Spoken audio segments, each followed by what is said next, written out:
Hello, everyone, and welcome to another edition of the Bread for Soul Convos with myself, Sir LSG. And, this show has been going on. This is the 78th episode.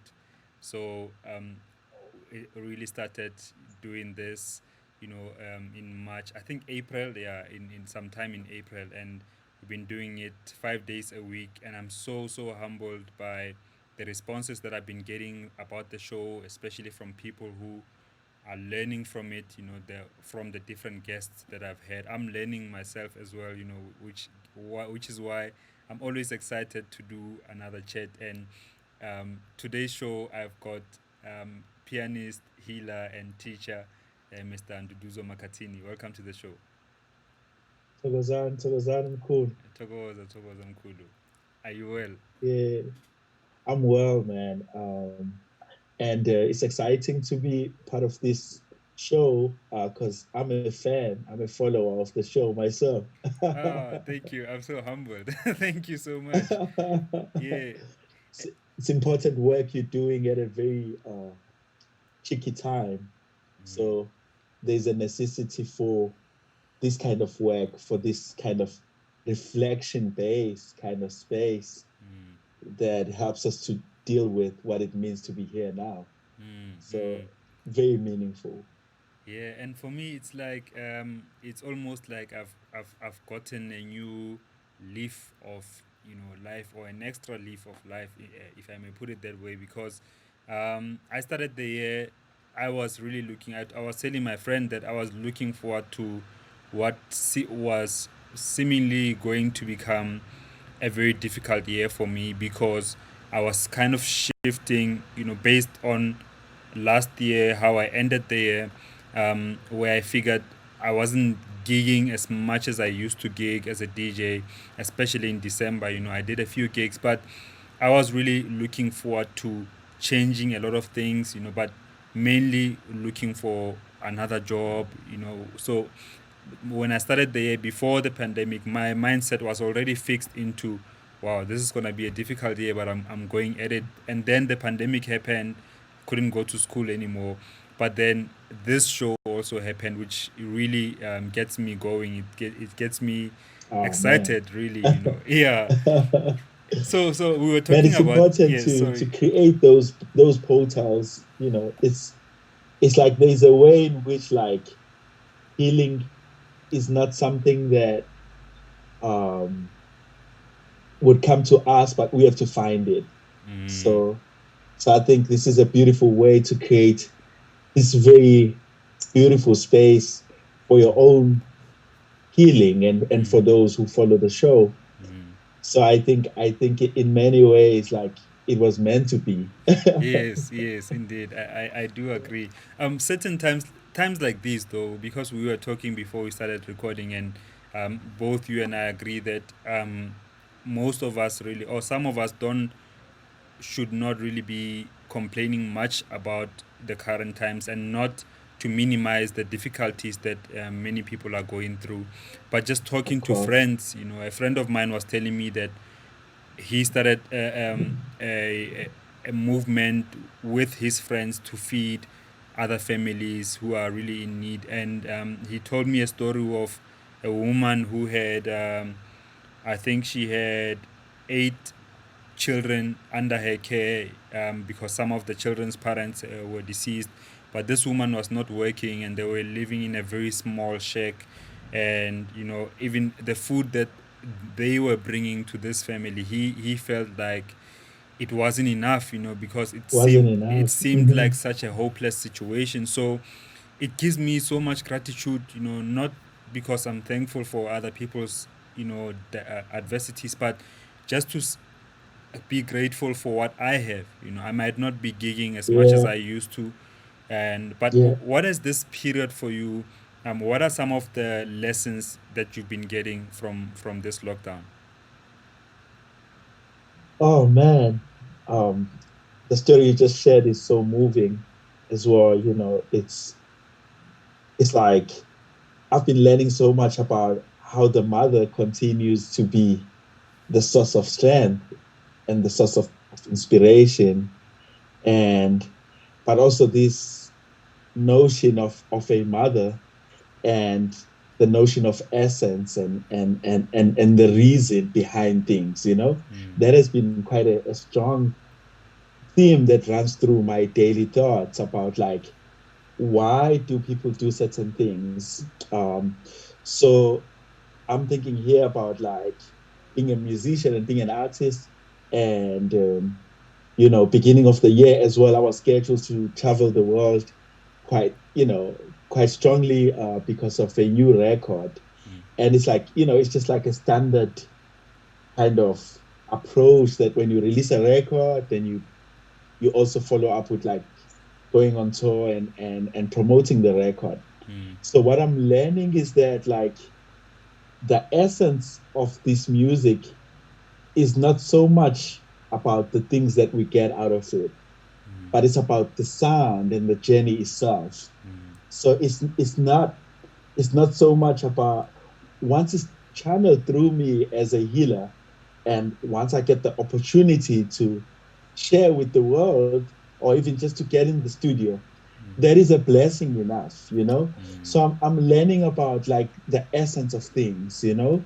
And also like, I was talking to one of my friends and saying to them like, now the reasons behind us even playing this music are even more pronounced, Mm. because on the other hand, some musicians are suggesting that we should stop playing Mm. because the systems have collapsed. Mm. And on the other hand, I'm saying we should keep playing because we didn't start playing for these systems anyway. Yes. And also I'm saying that these systems have collapsed a long time ago. We only seeing now just because of this pandemic and how it's exposed certain things. Mm. So, the biggest lesson to me now has been about the essence of things and reason behind doing certain things and cultivating those reasons in these difficult times. Mm. That's so powerful. I think also, for me, that if once we open ourselves to that fact, then we can start seeing, or at least challenging other ways of making a living, because we are humans before we become artists anyway. So Of course. if the art cannot bring in, the food that it usually used to do, like with the systems like you explained, what else Yeah, then can bring the food and still let us live for our sure. lives. I think that's such an Yeah, important thing, because before we accept that fact, we kind of only stop at the point of there's no gigs, there's nothing. But once we at least yeah, can agree on why we do what we do, then other things can come into place.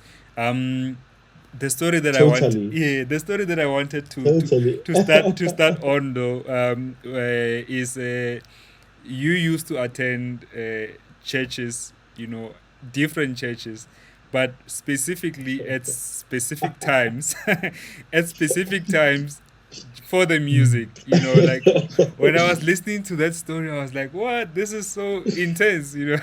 If you could please share some of that story, yeah.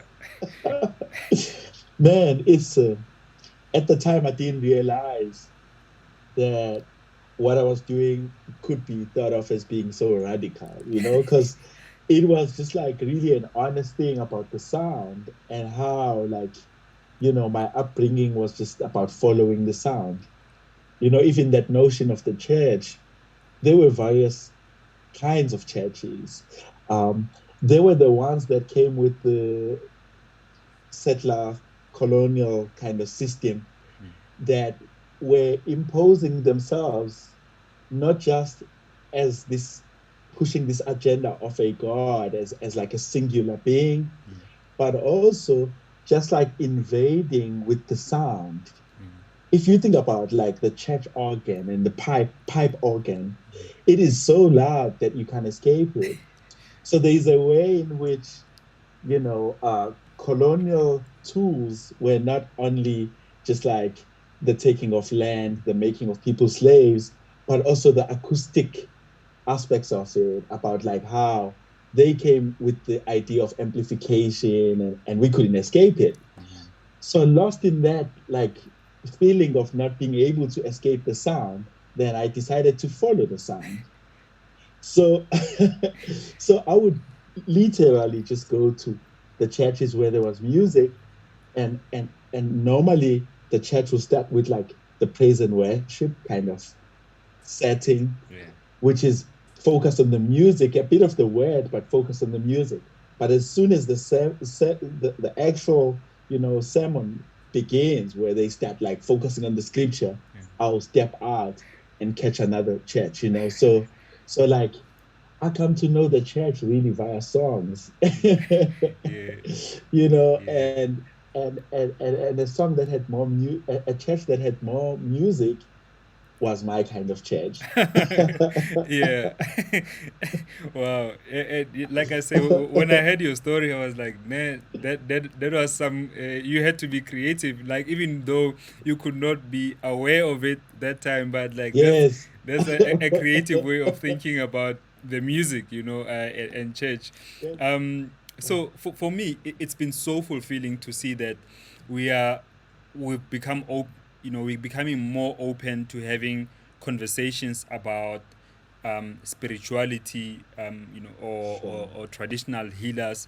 Um, in Yes. your view, how much work still needs to be done to correct the misconceptions regarding Yeah. African spirituality? And what are some of those things that we could really actively start doing as people? Yeah. I mean, like I just said, like, part of the agenda of the West was to erode um, particular ways of seeing, particular ways of hearing, ways of knowing, ways of feeling.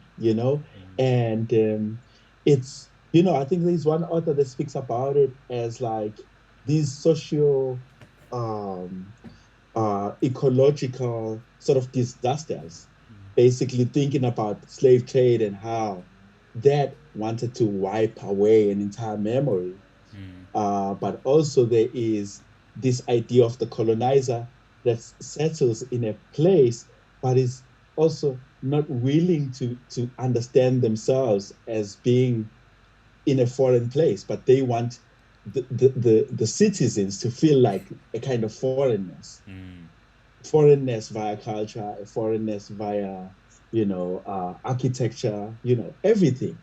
And of course, of late, this idea of apartheid and how that was focusing also strongly on dividing Black cultures.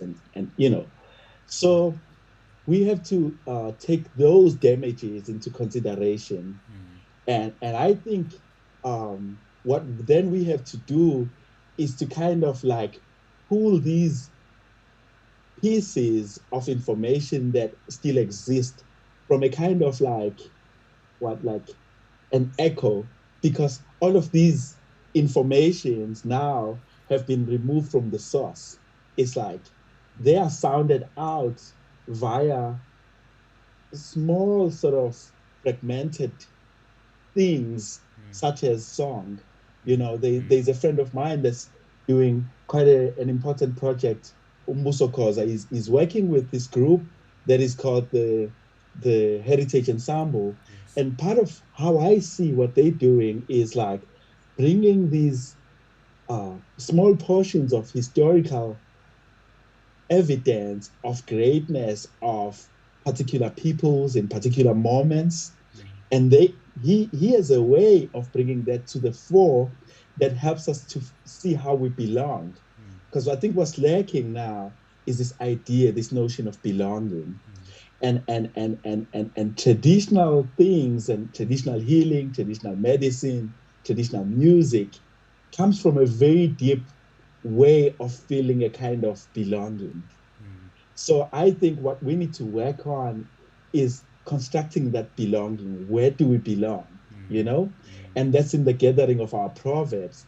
I read something really interesting by someone called Matambo Zulu or something, and he really speaks about like the Basotho cosmology, and he says the epistemology of the Basotho people is a way of knowing that is based on hearing. So he speaks about hearing as coming through this idea of sound, and knowing as something that emerges when people can hear. You know, I was like, oh man, he speaks about this idea, as in, via hearing, via sound. And man, I was like, man, this is the kind of knowledge nuance that we need, that connects, because there's a way in which, like, the Western kind of frame and hegemony wants us to believe that we are people that don't read, that don't have books, that don't have. So when I read this, I was like, oh man. So we can start thinking about what my grandmother said as a way of knowing. Yes. Utsiba, like, Yeah. to learn by listening, to learn by hearing. So man, that's really what my interest is on now. And like, that's what I feel we have to do. We have to, take the smallest things and expound them and create theories out of them, so that we create a world that is familiar around us. So that's like what I think, the coming together, the holding of hands. And this moment under this pandemic seems to cultivate a sense of urgency. We see more people wanting to know. There is also people like Bishop Maponga that are doing important work in terms of, like, not only questioning Christianity, but also exposing the pre-colonial ways of believing, of healing, of thinking.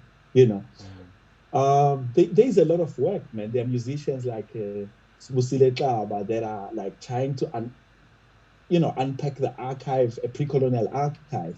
Obviously, that's coming through Obaba Madalagnene, like Abo Mambusim Shongo, and our Princess Magogo, our Bob Philip Tabane, and like there's a way in which this idea of Malombo even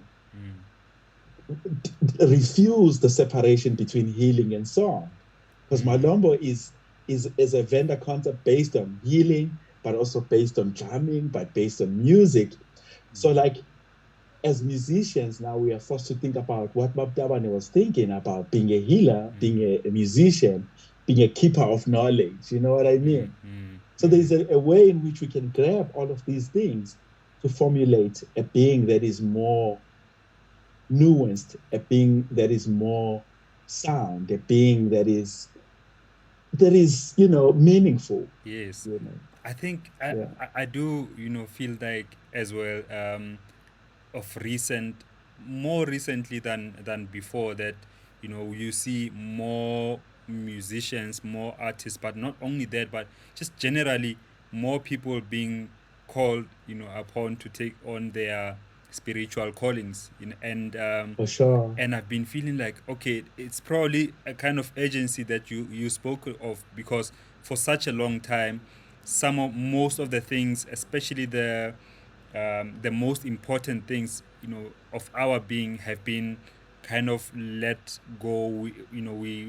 We stopped focusing on them, and I think Yeah, yeah. seeing people like and seeing people like Gogo Dineo, people who Oh, talk of about course. spirituality, and really Mm. in a way that it's no longer a hidden thing. It's no longer a thing Yeah, we're talking about some taboo thing that nobody else should be doing, exactly, man. and normalizing Exactly. who we really are as Africans.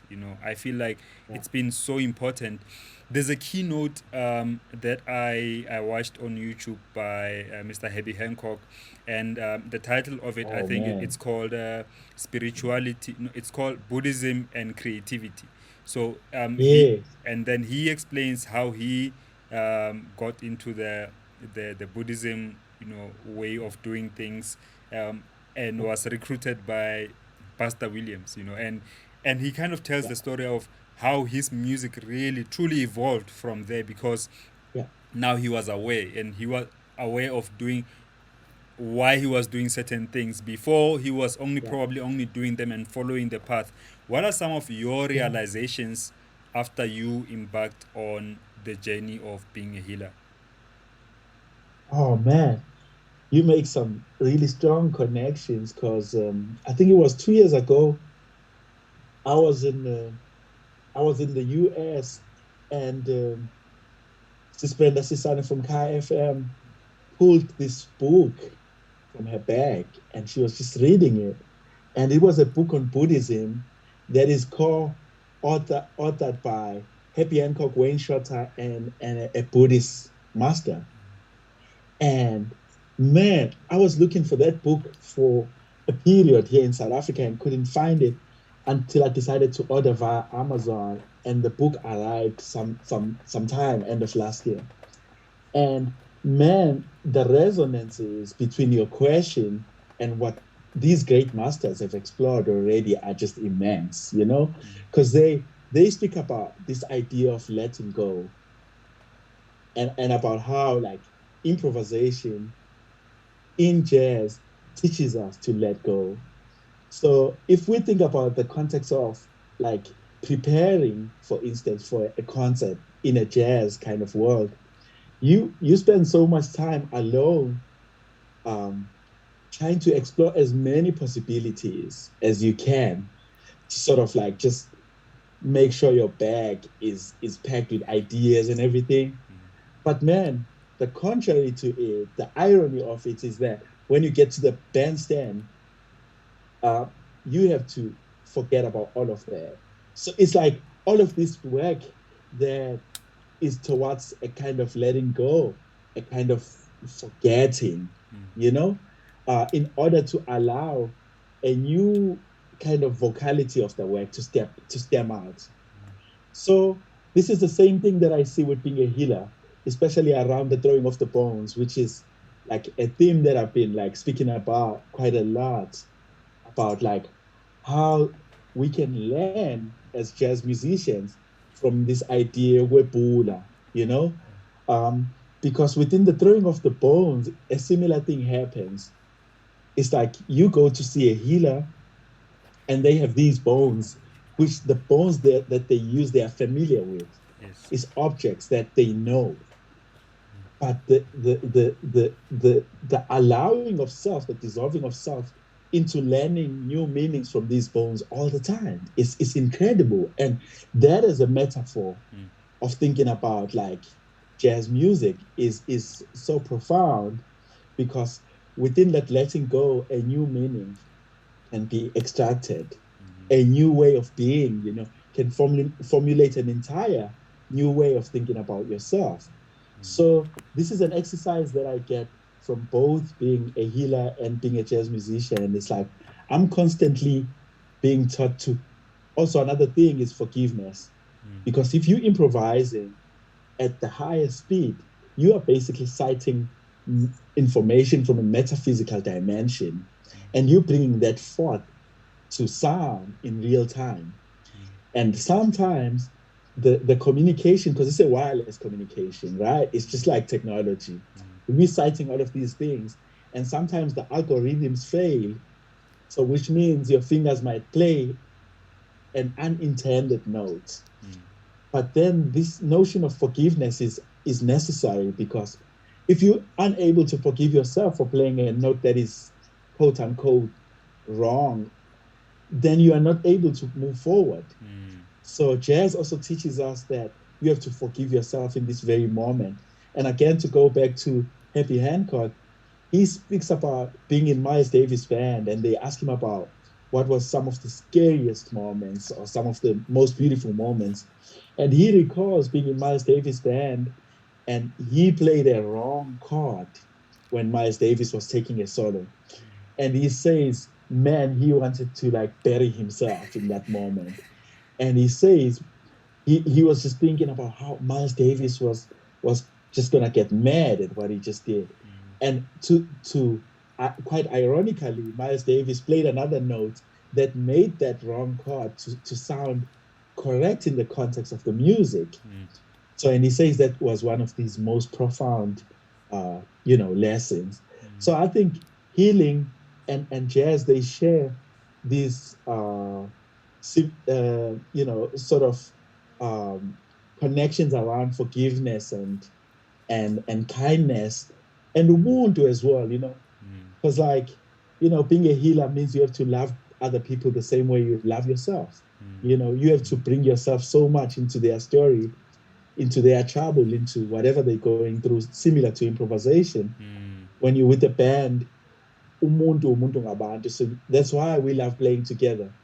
And that's why this moment is particularly difficult when it comes to the opportunities of making sound together. Yeah, yes, yes, yeah. And there's something that you mentioned that I wanted to touch on with regards to being able to, well, putting yourself, like when you say, as a healer, you kind of have to put yourself in other people's shoes. And I think I was telling a friend of mine that sometimes there's this said thing that um, being a healer is, becoming a healer, the process of it is so difficult, and whether it's physically or emotionally, but also mostly physically, people will be like, man, that thing is difficult, and to an extent Yeah, where it gets people to be a bit afraid to get onto the journey. But I think the so difficulty true. the difficulty of it also allows us, what we don't see is that when we go through difficult moments within our own lives, sometimes those moments are so deliberate. You are meant to go through those things. So it So true. yeah. So in order that when somebody else comes to you, you have the empathy, because Ah, someone who has not experienced difficulty, who has not experienced a low, whether it's physically or spiritually or mentally even, it can be difficult for you to relate to somebody who comes to you for help and yeah, experiencing those things. So it's a part of yeah. learning that, it can be kind of a bit tough to accept, especially when it happens, but there's always good in that. I truly believe in that. Man, what you're mentioning about empathy, man, that's another word that is in my spirit quite deeply. And there's another shared commonality between being an improviser and being a healer. You have to assume such a deep level of empathy. You know what I mean? With yourself, with others as well, with the music as well. Because sometimes I think people think the music, the sound is something that we use, but I want to actually suggest that sound, is a thing that lives, is a thing that speaks. It's something that is at so many levels that is constantly happening. Mamle Tambulu says there's music in the air. I mean, man, for me, that's a very profound way of thinking about it. It's like the music is constantly there, and we have to bring ourselves to the music. So this level of empathy, man, and like you say, being a healer is not the easiest thing. And for me, I had to come out of like Christian belief systems, and because I grew up under that. And because also the journey becomes aggressive. I would partially lose my sight, and that's when I realized something was going on here. And when the some of the top eye specialists would just say your eyes are healthy, we just can't figure out what's wrong with your eyes. And that's when I realized, actually, through the help of my uncle, who's a sangoma slash mfundisi, and umtandas, said to me, you need to learn about wepasha, and I had to figure that out on my own. And like, so that journey, because also we have to realize that the journey of healing or becoming a healer is a journey of possession, right? So you sharing, that's why it's I'm cool, because you are sharing this body now with Umkulu, with Ugogo. That's why even when we play, our bodies get animated in ways that are foreign to us as well, because masebengenile abadala, you can't behave in the same way. Sometimes even our voices, like I know about Dala Mabengena, sometimes the voice will go deeper. It's like umuntu omdala okhulumayo, you know what I mean? So there's a way in which then it becomes a serious responsibility. And like you say, sometimes can be difficult for the body to understand all of this, you know. Mm, That's why mm, we need to dance as healers. That's how we need to play the drum as healers. That's why we have to play the piano as healers.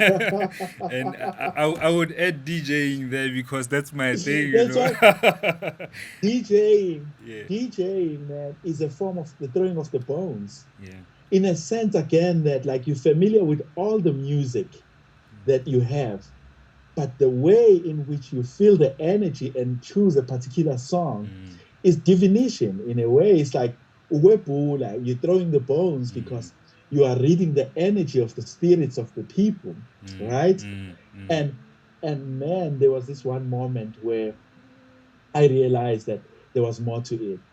So I was invited by Uput Black Coffee. You know, he was performing in East London somewhere, and he said, "Man, can you come and play this one song with me and Misaki?" So I joined them. You know, and after the set, well, after playing that particular song, System Saki suggested that we stay backstage, well, just behind his desk. You mm, know, mm, man, I realized something about Ubungoma and DJing and like how, man, this brother, just like from like a touch of a knob, he controls an entire energy field, man. It's like and like citing a meaning that is beyond and how it gets people to have like a kind of like connectedness that is so deep, the synchronicity of the crowd with one knob and people jumping at the same time in unison. I'm like, yeah, man, if we don't learn from this, man, as a powerful mode of divination, we wouldn't have really gotten what this DJing thing is about, man. mm, And because from there you move to another song based on this kind of spirit possession. Like it's you also don't know what I've also seen some of your stuff, you know, it's just like you get lost, yeah, you know what I mean? And this getting lost is that part I was saying about the letting go that applies in jazz, it applies in healing. Now we are unpacking how it applies in DJing as well. This letting go is yes, crucial because you also don't know what's gonna man, sometimes DJs use silence as well in yeah, such a potent way. I'm like, yeah, man, this yeah, silence is more louder than the music yeah, itself. yeah, It's like true, all of a sudden it's just like, you know, yeah. man, and like people just go crazy, man. Because Yeah. like silence starts to become a song as well. I'm getting moved like just as you speaking like that, you know, because also another part of DJing in a similarly to improvisation is sometimes you play a song and it doesn't really work, like a song that you think, you know, after this song, this is probably a good Yeah, song to go on, and it doesn't work out. So now yeah, you need to you've got two choices: either that can break you in a way that nothing works after that, or you need to find another way of coming back from that and carrying on. Similarly to playing a wrong note, but you know somebody else catching up to your note, or you yourself catching up to yourself and getting back on track. I think it's some of those things that really come to play at gigs. There's that's another, that's for sure. yeah, And it connects with the idea of divination as well, in a sense that when someone goes to a sangoma, chances are they are sick, they are not well. But what is this sickness? The sickness is the wrong note, isn't it? The sickness is the imbalance. The sickness is playing a song that the crowd didn't vibe to.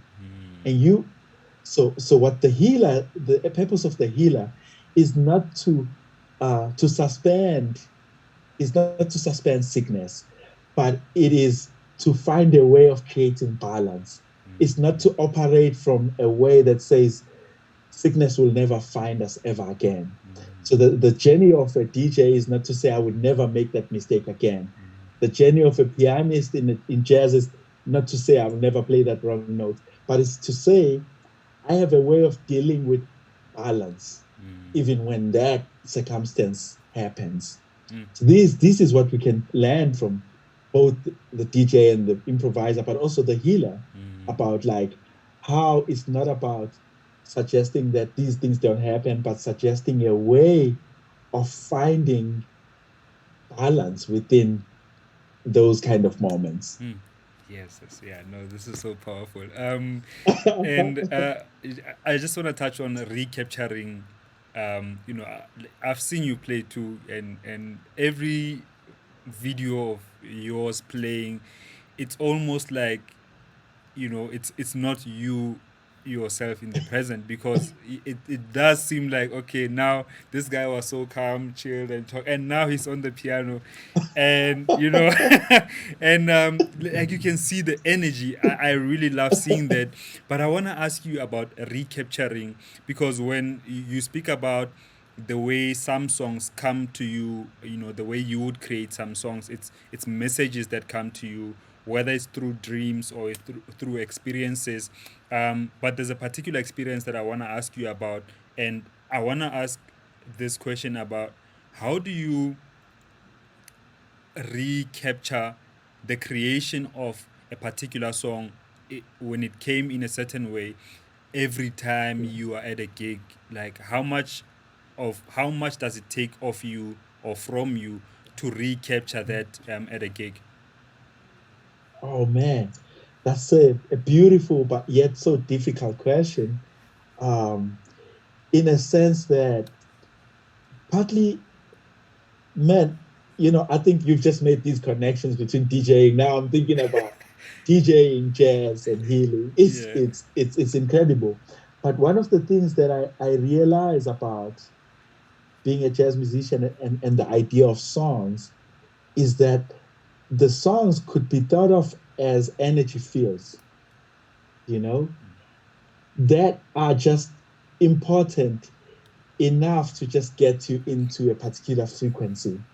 But once you are in that particular frequency, it's about allowing new songs to emerge.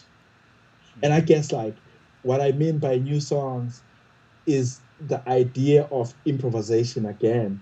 It's like, even the same song I play today, when I play it, you know, tomorrow is different, just because, I'm aware of it as an energy field. I'm aware of it as something that is constantly moving. So songs are not like, well, we can think of songs as objects, for instance, but even objects do evolve, but songs even more so, because they exist in this space that is almost liminal in itself. It's a space that regenerates itself. So sometimes it's about how you come to the song. And this is what I've been thinking about quite a lot in these moments of, like, less motion, like with we now we are forced to think from a space of like gentleness, of like silence as well, many times. And I think this has changed uh the way that we come to the song. So I think for me, what I enjoy is coming to the song in the most honest way today, because today is different from yesterday, and definitely different from tomorrow. And I feel that a lot also with collaborations, where someone sends you a piece of music and you have to like bring yourself into it, and then it becomes a shared story. So it's about this sharing, man. It's about like, this is something it's a gift that we share with the world, with the cosmos, and it's bound to evolve as the planet rotates.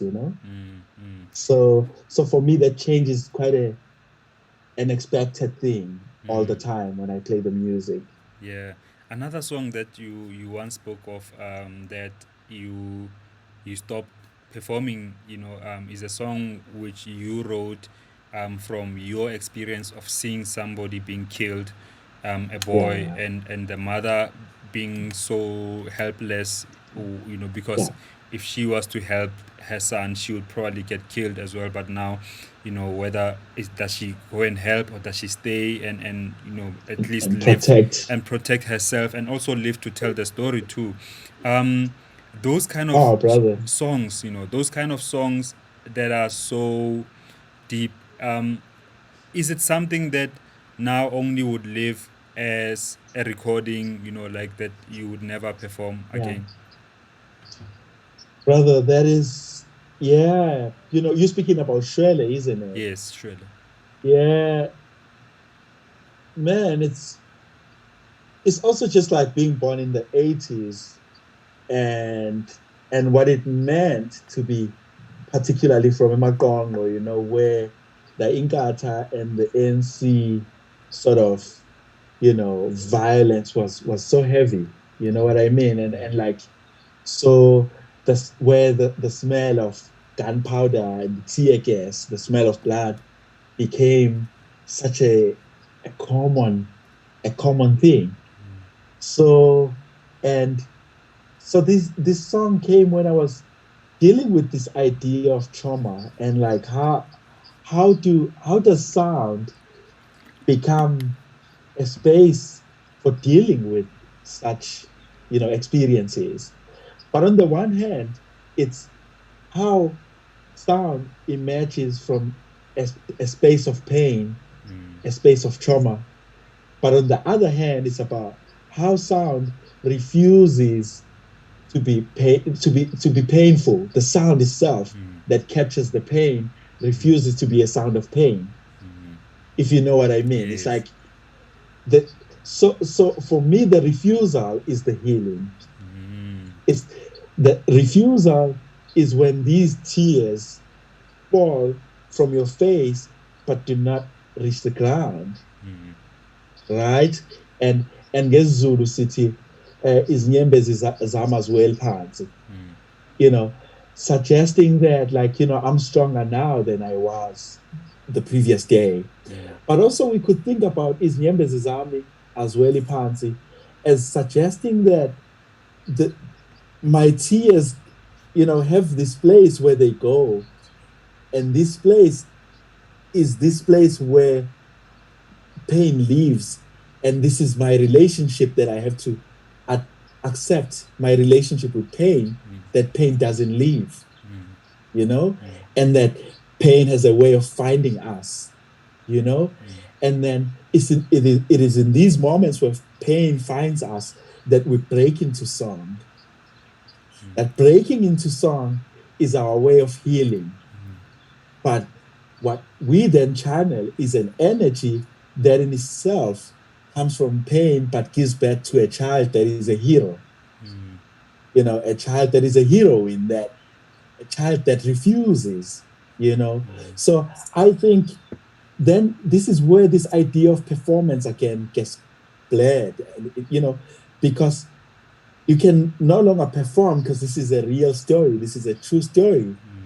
So the idea or the notion of performance collapse is an idea of confrontation with the self, and the reason why I'm unable to perform the song, because it is impossible to perform this story, because the story is true.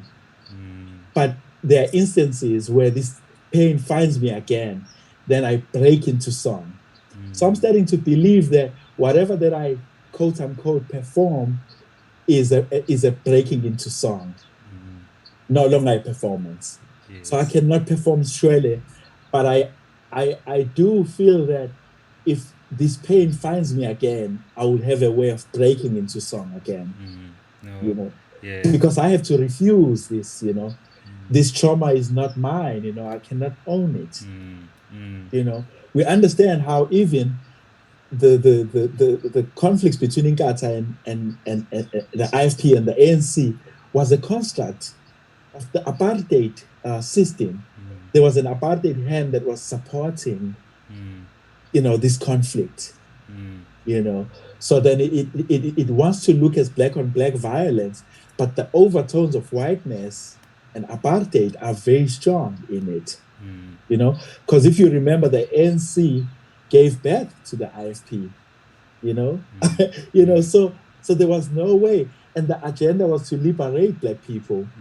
But this black on black violence is a way in which xenophobia comes about, tribalism comes about. It's like divide and conquer, divide and conquer. You know what I mean? So myself dealing with the upbringing in the 80s and all of these kind of like, traumas and disasters, I had to break into song because it's only through the sound. That's why when a little kid is feeling pain, they break into sound, they cry. Mm. So there is a relationship with sound and coming out of pain. there is so when something is painful, people cry, Yeah.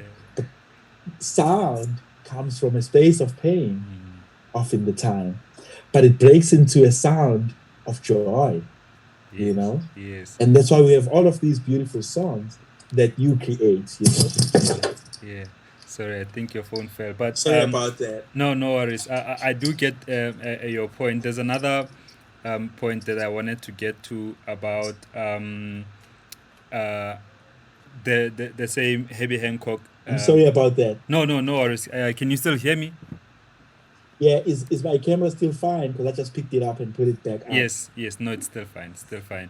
Um, the Blessings. the Because Thokozam Kulu. There's a story that in that same keynote that I was speaking of about on Herbie Hancock, and he was saying that pain is inherent in life, in joy, and that, wow, and he was wow. saying, making an example about the lotus flower, that the lotus flower grows in a dump. Really, it grows in the most dirtiest waters, but it's such a beautiful flower. And sometimes we never really see how pain really can be uh, a beautiful developer, of ourselves, Yeah. for the better. Oh Sometimes, man, it does get to that. But you know what I think, Nduduzo that's so Makhathini. beautiful, cool.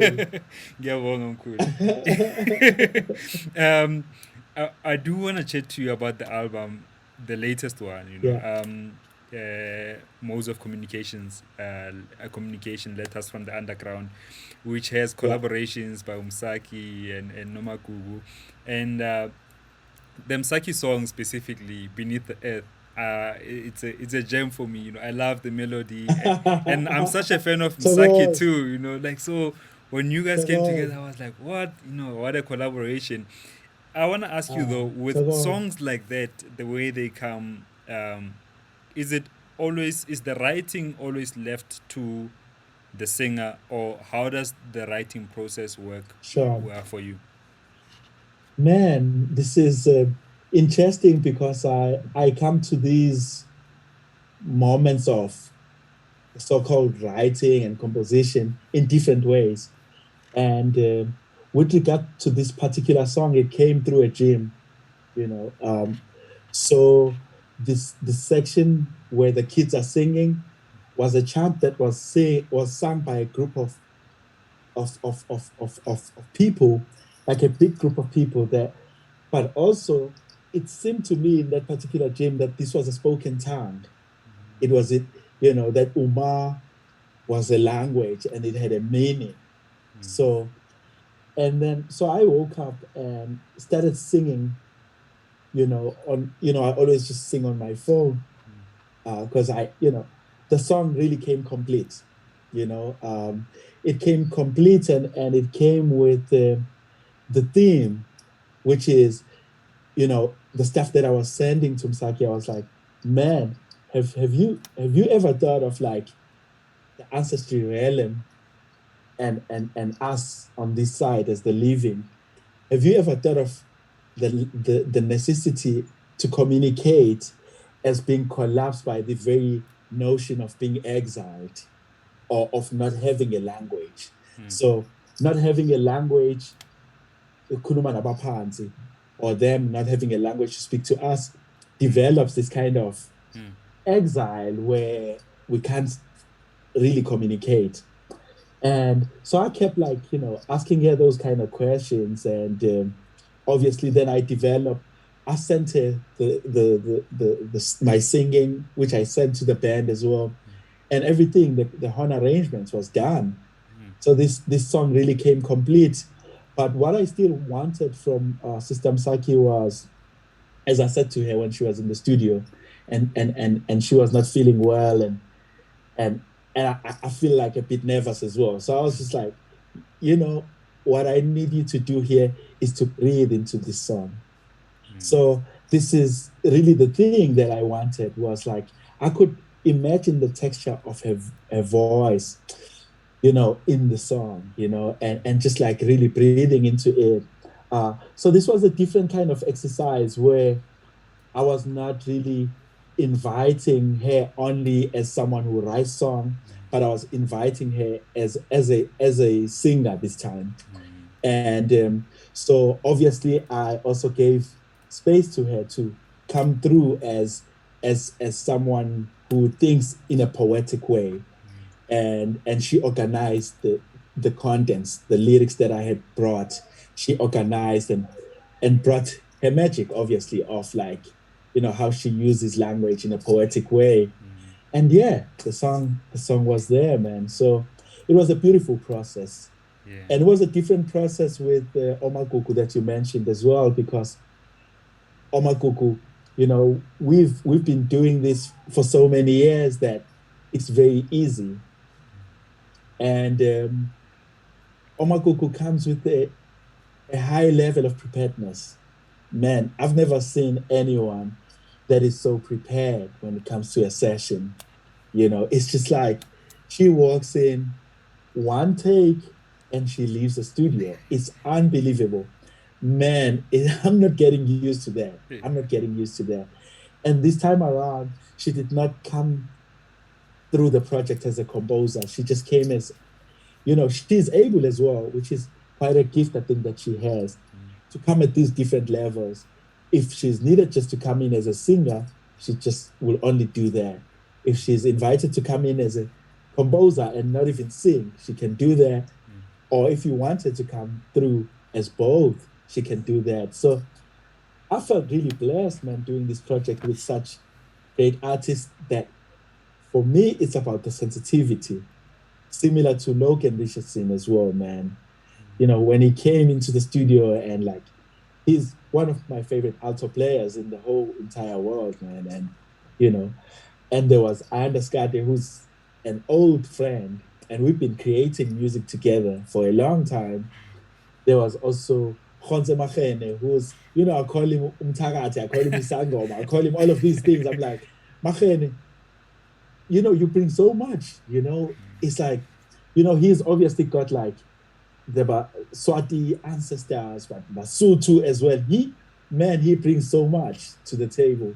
And there was my younger friends, Linda and Dabo, you know, who are also just like phenomenal. And for me, it's been exciting to see their journey unfold, you know, and being able to help where I can. I've been really feeling strongly about there has to be a deliberateness about how we can show up for others as well, you know. And Zwelake, I could think of him in the same register as well. He's out in the US and he's been like creating incredible sounds. You know, he's been working with Christian Scott, similar to Logan and other people. But also there was MXO, who was, you know, coming from a whole other world. But he's an old friend of mine. We met when I came to Joburg and my early days in Joburg. And but there were also like photographers around the studio, Spio Mhlambi and Tseli Somona Hank and Rez Inyazi and Butsi Sonke. So all of these people for me are important, man. Peter Oret, Tsepo doing the sound, and Jonathan Ito mixing and mastering the project. For me, it's the community that was important, man, that gave back. Obviously, my kids were doing backing vocals on this, and they were phenomenal. You Yeah, know, yeah. I Beautiful hope I'm not project, bro. forgetting anyone Yeah, yeah. because I it's hope they like, will forgive us, if you do, because I think working with so many people, for me, I love it so much because it just brings, the idea that I'm not by myself. It might be yeah, said it's my song, the title is there, but honestly mhm, speaking, having other people who bring their selves, like they really bring their yeah, own experiences within the music. When I collaborate with a lot of artists, like my albums and my music is really open. I don't really I hardly tell people what to play. You know, if the idea is there, and I would like them to interpret it in the best way they see fit, and let's see how best we can bring ourselves. You know, this one from this one, and a piece of this one, just like that, to really bring to paint a colorful picture. You know, of the music. Yeah, Um, something that that's man, yeah, that's sorry. important. The idea of a collective, and I like what you're saying about like you might be the one that brings songs, but they land in a space that is communal. This is what I've been feeling as well with the notion of the quote unquote band leader and the way that it's been misunderstood by others. So in my experience over the years, the band leader is the one that was able to dream and was able to remember glimpses of the dream. But to bring the dream into existence, you need the communal. So my role as the so-called band leader is to dream. But beyond that, everything else is shared equally. And the people that I've worked with can tell you about like how the music, I bring it there with the a very sort of detailed um, description of what has come through the dream. But in order for us to bring forth and paint this dream for the audience, we have to come in as equals. So it's been beautiful to dream for others. You Yes, know what I mean? yes, yes. And sometimes I go and step into other people's dreams too, because I produce a lot of music. And when I get to those kind of situations, it's like about how I enable myself to dream within these dreams that are already there, that are brought by others. For instance, like there are albums where I produced and didn't play a note. For Yeah. instance, like the Tumi Mokhorosi, Project Elo, uh, the Swusile Kaba, unlearning, without playing a note. And there are some projects where I don't want to play, but I get forced to play because people want me to play as well. Like, the Sister Sopazi album, the Ndabo Zulu album, or Lindio Matolo album, you know. But and Omagugu, naturally, she was like, you have to play, you know what I mean? And Saki, when she called me to produce, she was also like, you have to play. So I love also just like getting into other people's fears of dreams and dreaming together, Yeah, you know. yeah. Yeah. So powerful too, because I'm just talking a bit more about collaboration with my record. It was in 2017. I worked extensively with Tandintuli, and Oh, great. yeah, yeah. That's my sister. Yeah. She is amazing, amazing, right? As well as Yeah. Khunzi, who you mentioned, Melanie Oh Scott, man. I mean, jazz for me, it's something that I've always followed with a passion, and Oh, to bring that onto house, I always find it brings me so much joy, and the output of the music, it's inexplainable, if I may put it that way. But the thing that I yeah. wanted to ask you is about being on Blue Note, and the question that I'm trying to get to is the the collaboration between South Africa and the rest of the world, if I may put it that way, but Mhm. specifically in the US. Um, Yeah. what are some of the things that you are seeing that are not happening within the jazz scene here locally that you Yeah. see are happening so much in the States? Wow, man. It's a difficult question.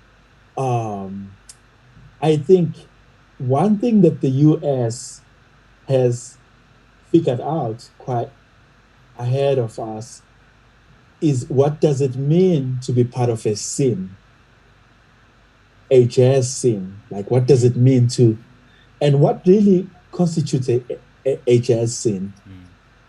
It's having lots of venues.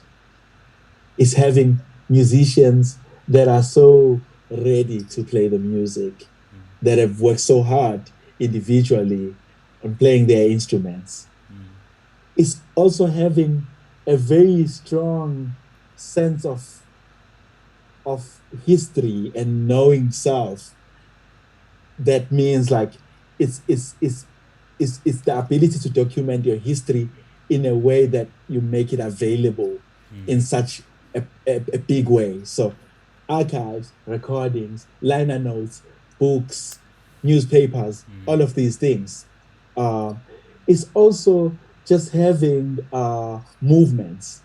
Like in the US, you have it's very clear. You know, you have the Art Blakey movement, which gave birth to Wayne Shorter, uh, Winton, you know, everybody, man, Happy Hancock, you know, so everyone that was with the jazz messengers, right? That as a movement. And then you have later movements such as the AACM, which is a movement in Chicago of musicians that are playing advanced, you know, black music, you know, and free music. And then you also have the New Orleans, which is looking after the heritage, you know, the Congo Square kind of, narrative that seeks to remember the origins of, you know, now you come to South Africa. All of these things that I've just mentioned are not in place here. So that is the difference, you know. We do not have movements. Even if we have movements, they are not as pronounced as they should be in my belief. We have venues, but they're not as many as we would want them to be. Actually, sometimes you have like an entire huge city like Joburg with maybe one venue that is like totally functional. You go to Durban, you find just one venue. Um, and you think about like writers as well. You know, there's only a few writers that write about jazz. In the US, the culture of writing about jazz is so cultivated, man. It's taken seriously as well, where they aren't just, these inaccuracies of like lack of detail and people doing articles without interviewing artists and all of those things. And also now coming to the artist, which is a very sensitive part about like this working on the craft, that we don't work enough yet on like cultivating it so that it's, well, compatibility is a wrong word maybe, but like so that it speaks to what it means to think of it at an international level, such that an American musician or a Japanese musician or any musician for that matter can call you, and it's easy to collaborate because you've worked so much on what you're doing.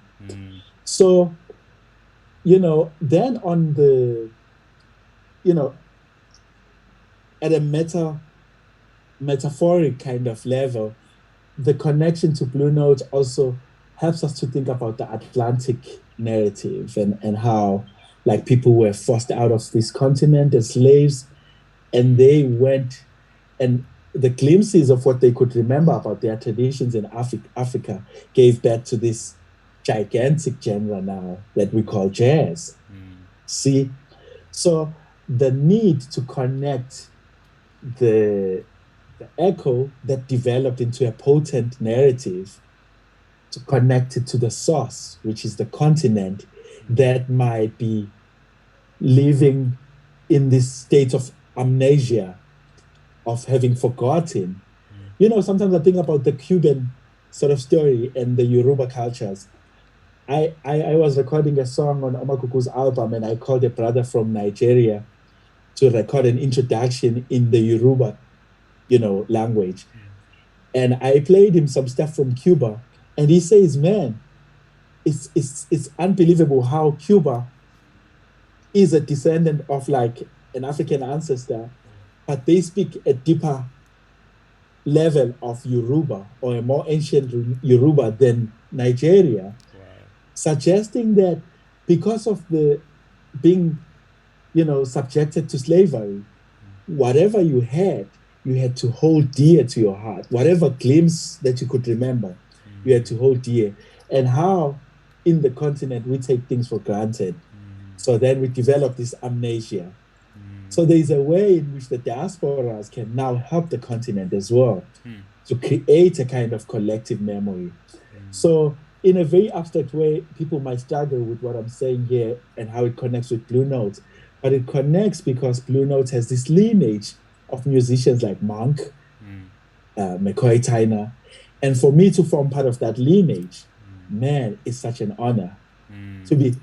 to be archived in the same, like, when you go to Blue Note, you'll find Monk and all of these people, and you find the little young Nduduzo there somewhere.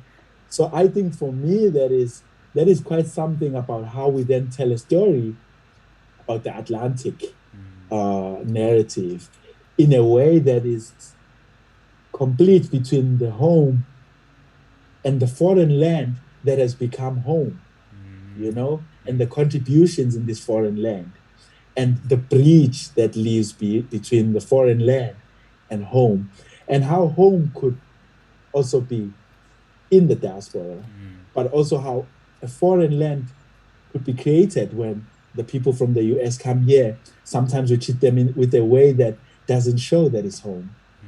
So how this notion of home and foreign land is blurred.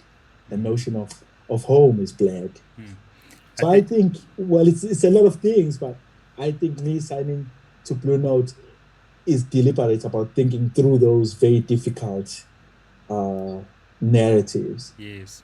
And Black Coffee, when he was on the show, he, told the story of how the Blue Note thing came about, like with Yeah. you. Such a beautiful story. But there's another story that he told, which I want to play back before we wrap up our conversation. That Yeah Samoya song wasn't meant to be on his album. You know, that's why I love that story, because it's a story of humility. Nduduzo approached me. He has lots of music he's working on, and he needs help. So I helped him with other songs, and I took this particular song to Nico. I said, "There's a guy who's gonna take this song to the next level. Check out his music. Nduduzo is a jazz artist. He's not exposed to most producers." Takabo did the song. He did 3 different versions, I think, of it. Came back. Nduduzo went crazy over this song. So it was meant to be Nduduzo's song. And so while Takapo is trying to finish his album, I just thought, this is one song that could work for Takapo. And I went back to Nduduzo. I said, man, do you mind? Can I take this song and, give it to this boy? Because he was like, for sure. Like, went back to Takapo. I went to Nduduzo first, and then I said, Takapo, do you like this song for your album? Because he could have said no. And he was like, for sure. I said, then give me the stamps. I took the stamps, sent them back to Nduduzo to add the final piano. Then back to Nico. Nico finished the song, and here it is. Yeah, and such a Oh dope thing, man. man, and such a dope thing. I really really appreciate But that. humility, man, Uputi. Man, the brother is just like oozing out with humility, man. It's just like, man, you can just tell. I saw that clip, man. I was so moved, man, because really the way he's telling the story is precisely that, man. When I had the steps from the couple who's also just like becoming a new friend for me as well. We've not met in person. Everything has just been exchanging files Yeah. and seeing each other on the socials. But man, it's developing a really healthy friendship. When he sent there, I was busy like trying to figure out the piano part, and Omako could, like, again. Remember I told you about the preparedness. Man, she just came with the vest behind me. I was like, no. So our studio is like right now where I am is where our studio is, and the house is further up, man. And I remember it was very late at night, and like we came out, opened the studio, and did the song, man. And like it's unbelievable how this idea of you know, it's like we now think about the dance floor as a space for ritual, man. You know, this is another thing about like divination that we're talking about. Like we see a kind of shift in the message, you know, even like people like Revolution also have been like pushing that kind of on the bandstand. It's not only just happiness, but it's also a kind of space for confrontational, you know, kind of feeling with self, you know. People are bringing this, like, it's becoming church, man. Again, we see how sound is the church, you know. So this song, man, what is done already, man, like it humbles me in such a deep way, man, to see like people vibing and saying moya oyingcwele, you know, siza abantu bakho, you know, ubasikelele, you know, ngothando ngunaphakade. Hey man, you know, those lyrics, and seeing those lyrics on the dance floor and people singing that, it says a lot, man, about where as humanity, as black people, we're going, about like, you know, wanting to understand the things of the spirit, man. So like Black Coffee is saying, it's a story of humility, man. And thanks to you for being able to like allow people to express these stories in the most like beautiful way, man. Because I think, you know, I explore the notion of umsamo. So when I come to your interview, I believe ngisemsamo wakho, you know, your ancestors are gathered there. So whatever that I say is also, the credit must be given to you for preparing umsamo and for having the light that surrounds you, that allows us to come and visit you, emsamo wakho, and to be able to feel a kind of openness, man, you know, because like it doesn't happen every other day where you feel in an interview these shifts of emotions. You feel like, oh man, the story, and you feel joy, and you feel like encouragement, and you feel inspired. So man, the work that you're doing, really, I give a lot of credit to you, man, and love as well. I do have to thank the ancestors, because at the beginning of the interview, before we start, I do get into a space where I ask for the ability to be able to share Thokoza. stories, but also the ability that my guest, whoever is coming through, their Yeah. people too must feel welcomed, and so that Thokoza. as I'm sharing, but you are also sharing, and they are freely, they are doing so freely, and it's such Yeah. an important part of what I do. Before I even start recording, I want to get myself into a certain space, and Thokoza. having you said that, Mkulu, it really does mean a lot, because it just shows Oh that, man. yeah, the message was well received, definitely, indeed. Yeah, bajabulile abadala Yeah, mkhulu. yeah, no, wait 2 minutes, wait 2 minutes. Bathokoza. Just one last thing, Mkhulu, like, I have to ask you about this, because you've got a sense of style, with fashion, and so I cannot conclude the interview without asking you about that. Is this Man, at least not today.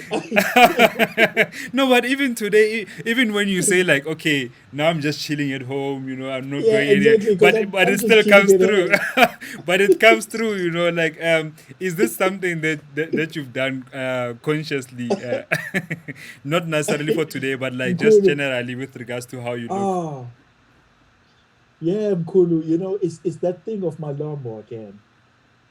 It's that thing, you know, we can learn so much from all of these cultures.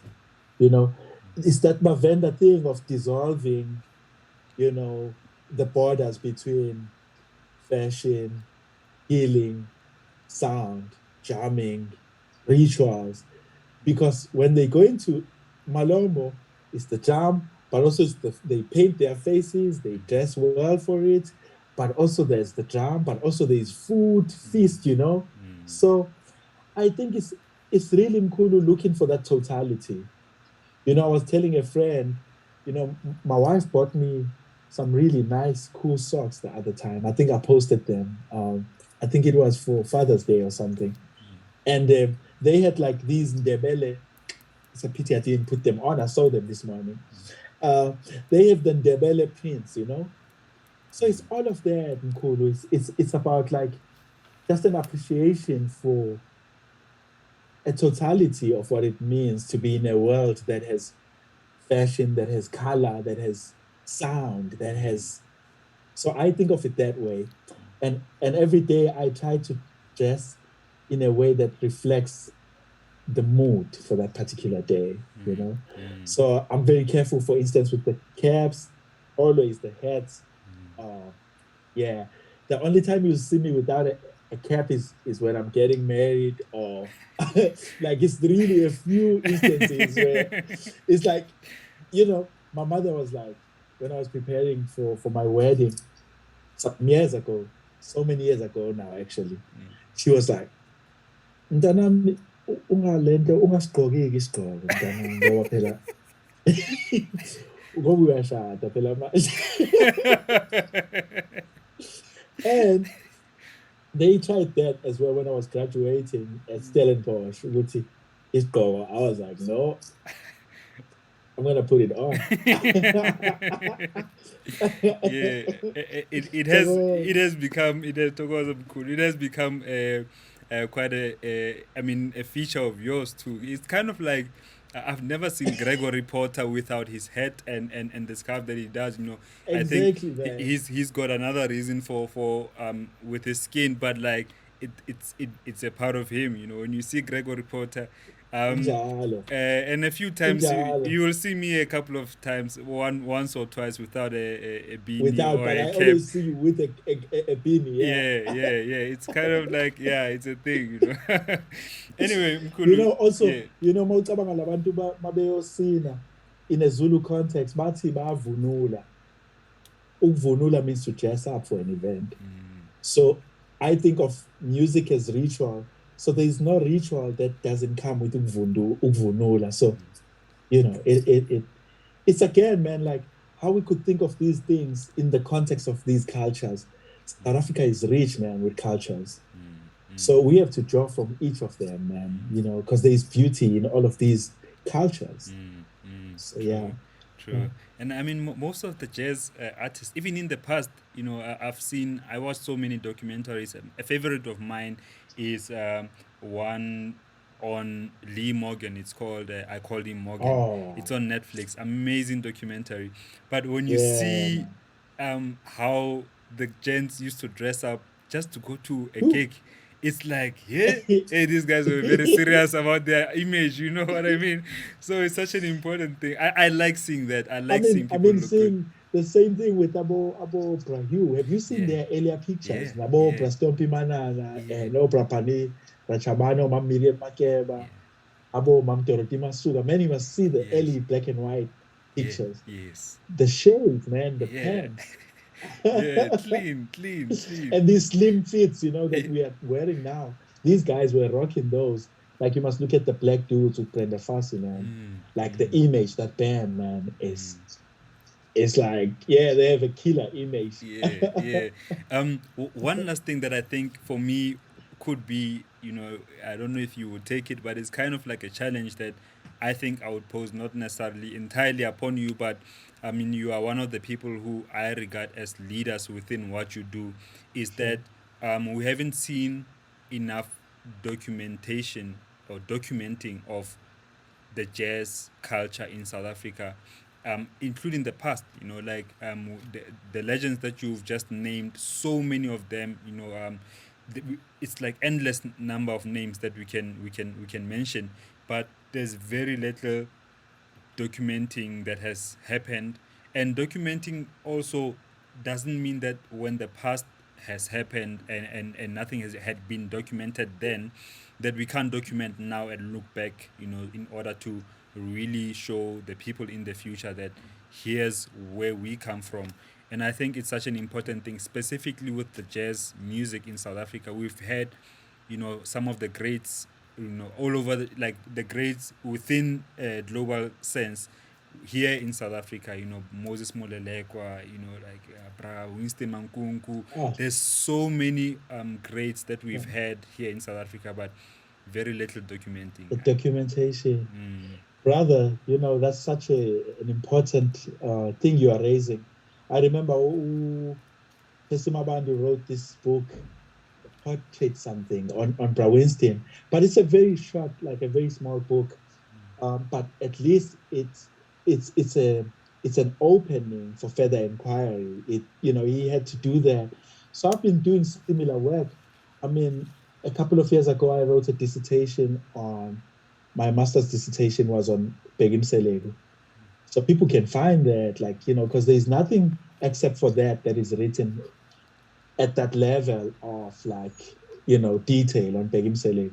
It's called Encountering Begim Selego. It's up on Google. People can read that. And also, I've been writing papers. Hopefully, most of them will get published so that people can read about some of these things. But I'm also doing my PhD on Dabane, Mhlongo, Ngqawana, and Selem. So, at least people would get, because there's a dissertation by Babu Usilo Khalane written on Dabane. But that's the only piece that I know. Asha Kamete also on his master's, used some of the work, but there isn't anything on Mambusi Mhlongo. So I think my PhD will be one of the first documents that brings that much detail on Mambusi Mhlongo. And on Zimlawana, there is some portions by Stephanie Force and some by Carl Shepard as well. But it was more like reflecting on the teachings of Brazil and how they helped him shape his career or his voice. But man, a lot of work needs to be done. So I'm doing my part, but also, we need to encourage more people to come into the academic space so that we all start writing, man. And it also doesn't have to be academic. I have a blog, so sometimes you can write a reflection piece on your blog and just, actually that work is more important than, because the academic work has a way of just sitting in the archive as well. So I'm also fighting with that system and trying to say that some of it must live there, but some of it must be, on the socials, must be accessible. Yeah. True. Yeah. Nduduzo Makhathini, thank you so much. Thank you so much for that. Brother, thank you, man. I really appreciate Thank you this. so much. Yes. I hope that people who who are watching, thank you for watching this, and thank you for being staying. I mean, an hour and a half, but it's an interesting conversation. I hope that you learned. I hope that you at least enjoyed, and that you could tag somebody in the comment section who might learn or enjoy the conversation too. And please share the video so more people can see it. Otherwise, guys, let's remember to stay creative. Peace out.